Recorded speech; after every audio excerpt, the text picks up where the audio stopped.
Hey host team, we hope you are having a phenomenal week. Absolutely. We're coming off of a phenomenal weekend too. But Jordan and I just had something on our hearts and we wanted to share it with you guys. It's actually something that comes from Hebrews chapter 12, verse 1. Therefore, since we are surrounded by such a huge crowd of witnesses to the life of faith, let us strip off every weight that slows us down, especially the sin that so easily trips us up, and let us run with endurance the race God has set before us. Honestly, guys, just running our race with endurance. What is our race? It's our jobs, our marriage, our family, our friends, co-workers, our relationships that we're in. How do we run those with endurance? It starts with what we are putting into our bodies, be it our physical health, our spiritual health. Like, what are we consuming with food or social media content?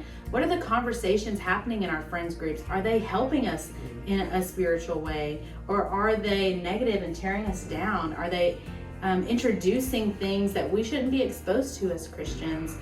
So really assessing what is going into our bodies, how is it affecting us? What do we need to start doing? What do we need to stop doing to run our race with endurance? That's so good, Becky. And one of the things we also talked about is when you think of the analogy, if you've ever been in track or if you've ever been in sports, there's a huge analogy between being that person that gets to hand the baton in the race. Meaning you don't have to necessarily be the fastest person in the race, but how you pass the baton and steward that time in that end zone, passing it to your team is so important.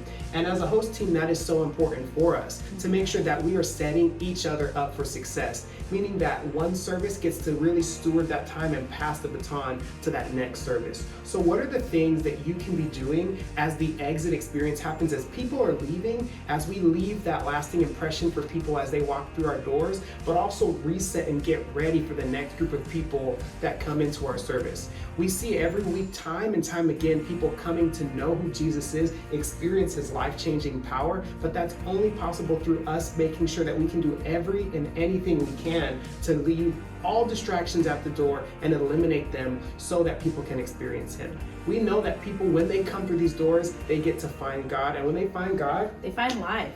We'll See you guys this weekend.